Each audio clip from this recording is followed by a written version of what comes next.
thank you for your attendance. We will be discussing how social media platforms communicate via a social media audit critique.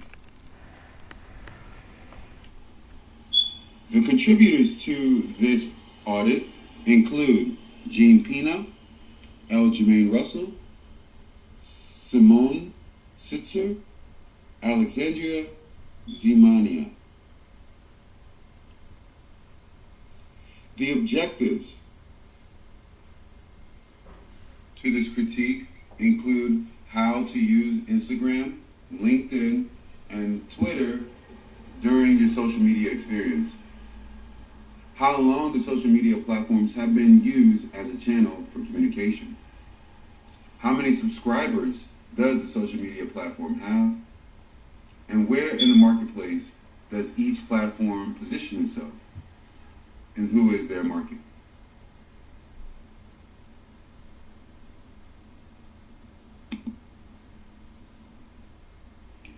Starting with Twitter. Who primarily uses Twitter?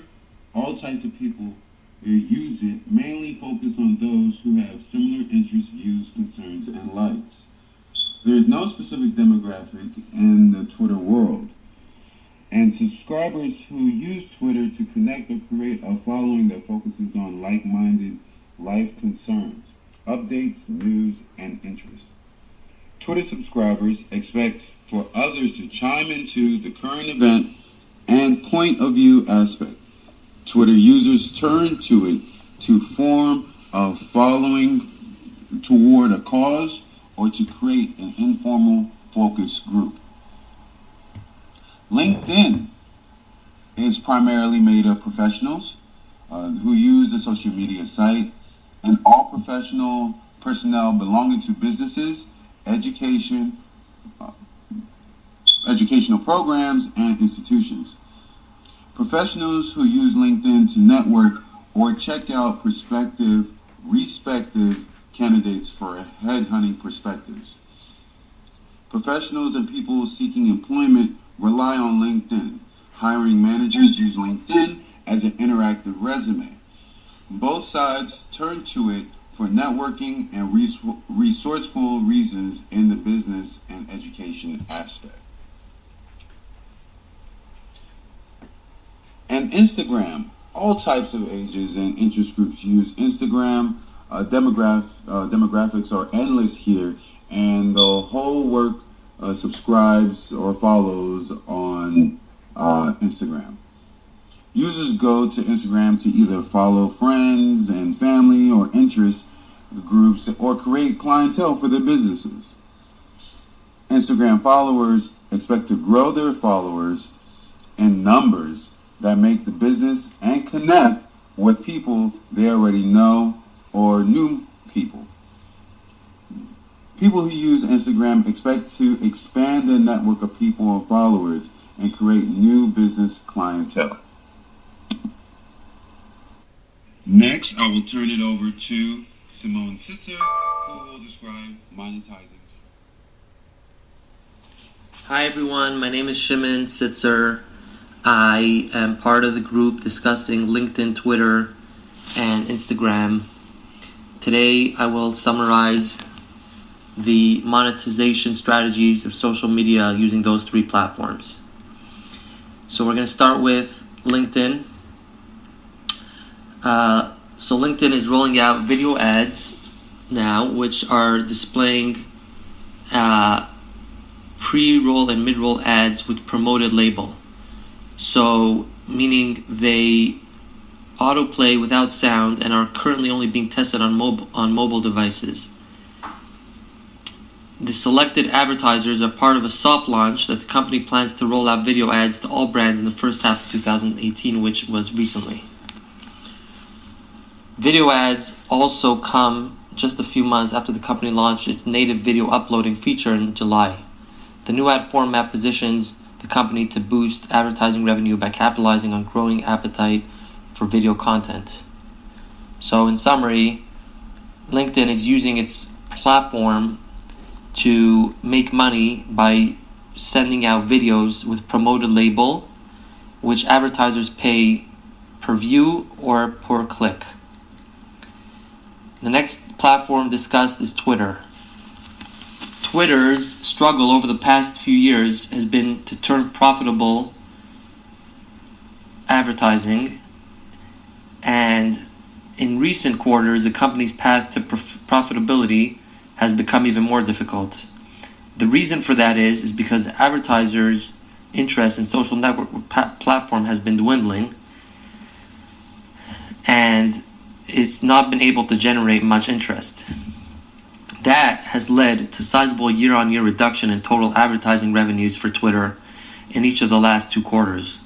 Although Twitter's growing user base is increasing focus on autoplay video ads helped the numbers of ad engagement over this period, these gains could not mitigate the impact of significantly lower ad revenues per view on the top line. As it stands now, Twitter's biggest issue is monetizing its user base as well as its still relatively lackluster user base growth. The company acknowledges that they've had a difficult time in increasing ads, and they've spent some time convincing potential clients about the effectiveness of the platform as a marketing tool. So how are Twitter's revenues and profits likely to change over the coming years? So there's a few different options that Twitter can consider.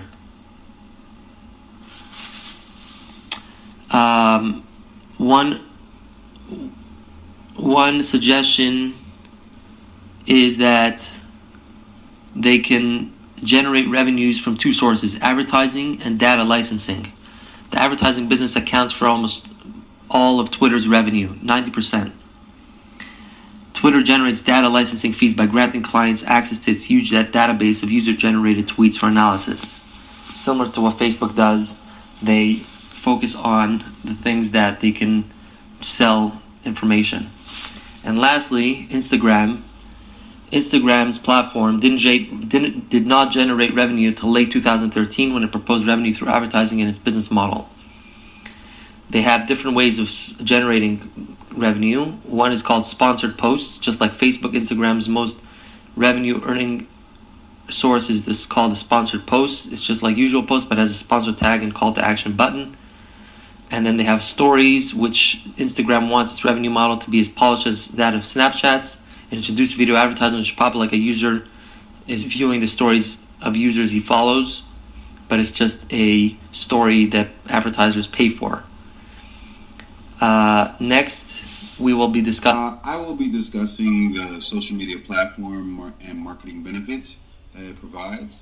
And I'll start with LinkedIn, which is a useful tool where businesses can inform of its practices, recruit talent, and establish connections with other professions in any industry.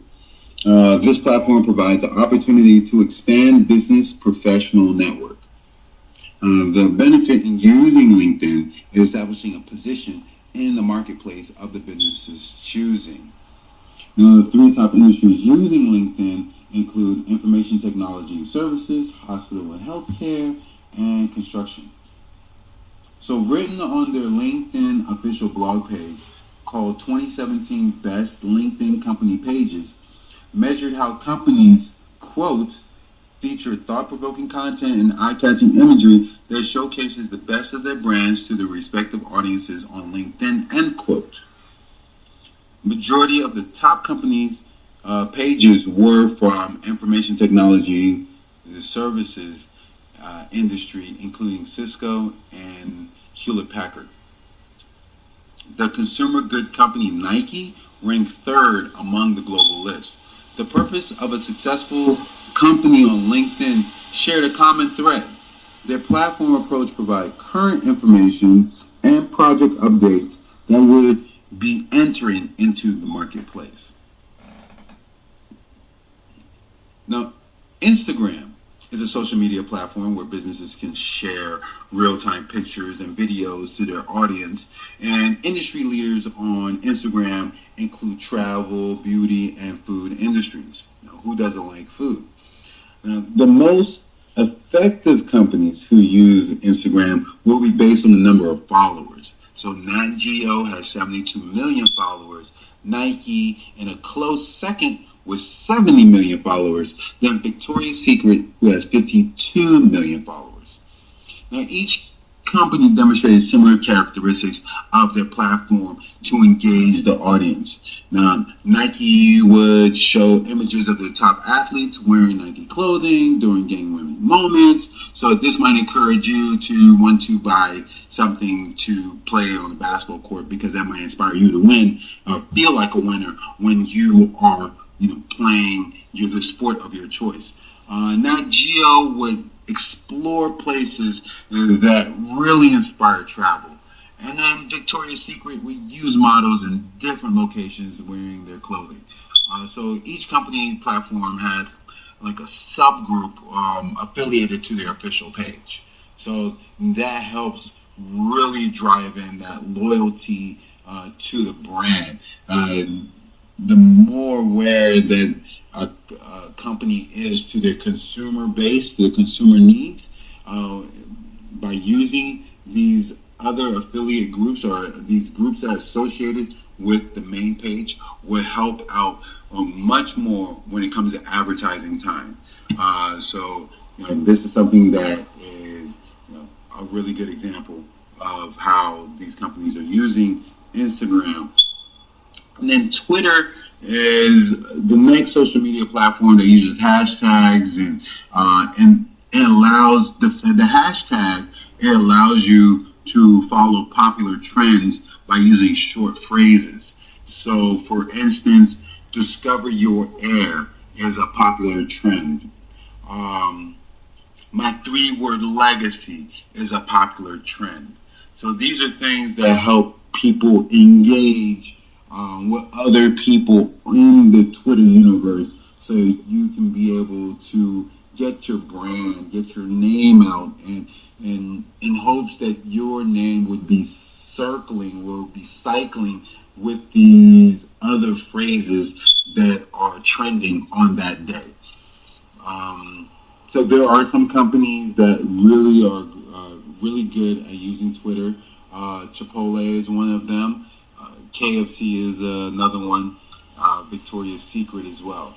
So I do want to highlight some good things that companies are using when using these platforms, and some bad, right? So with LinkedIn, it was a little bit more difficult to find companies who are explicitly failing at using LinkedIn properly. However, there is one major topic that can help drive a business forward, and if they use it effectively, it can really generate people at least coming on to the LinkedIn page, and that's by having a suitable profile picture, a picture that represents your brand, that represents your business, that represents your mission, vision, the ethics, the work, everything that your brand is represented by and LinkedIn on that photo should be on that photo, should be exuding on that photo. So you want to have something that is nice, clear, and gives off that message. Some good things that people are using LinkedIn for, like I said with Nike, I'm going to reiterate it. Nike has subgroups, so that Cisco and HP, Hewlett Packard, they have subgroups, so related groups on their page, on their LinkedIn page, so you can be much more informative about certain things in the industry of that company, where knowledge is being exchanged between individuals who are part of that subgroup. So if you are a person in sales at Nike, or you are on product design and development in Nike, there will probably be a subgroup for people like that on the LinkedIn page, who are familiar with sales, who are familiar with product and design, and to be able to exchange information, be able to exchange things that are going on in the industry to make them better. So these are good things. These are good things. And the same thing with Twitter. Twitter does the same thing, as I said earlier. You have Nike, you have Nat Geo, who are, and Victoria's Secret, who have these subgroups that are uh, that give that really specialized interest into a particular topic that is associated with the company. So these are good things or good ways to engage the customer. A failure that Instagram used, I would say the very first one that sticks out is using uh, a picture of of a model who is showing off a dress, but in the background there are factory workers who are working really hard to bring this dress to come alive for the model. So this dress is about $198, but the model is sitting on the table that where all the factory workers are really putting in all their energy and efforts into creating this $198 dress. So in the picture, it can show how a person can see this company as being classist, meaning that you're above other people, and particularly racist because you have one person who is relaxing and not being bothered by all of the work that's around them from another ethnicity. So that just shows a little bit of insensitivity when it comes to the culture of creating clothes and how the people that are making the clothes should not how they should feel. And this company really dropped the ball when it came to that.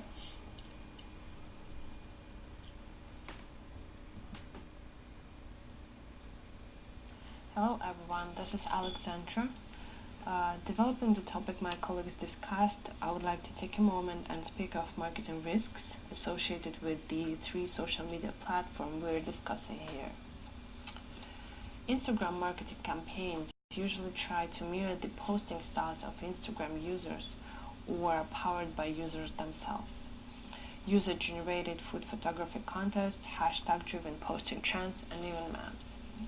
But the internet is a fast-moving place with many pieces in motion at the same time, and it's easy for your campaign trend to cross paths with others. This, for example, happened to a British baking company who created a competition for their fans to take pictures with their crumpets using a hashtag already in heavy use by furry community. Users found their contest posts overwhelmed by photos from the strange world of furs, and the campaign became a laughingstock. Companies can avoid this sort of failure by keeping their fingers on the pulse. Trends happen fast, so companies should be checking hashtags and trends right up to the last minute before launching a campaign. Twitter marketing campaigns often rely on hashtags and creating user-generated buzz. Many companies create contests of prompts to get fans and customers to tweet about a line, a product, or just the company itself. But asking consumers to tell their stories about your company can invite backlash.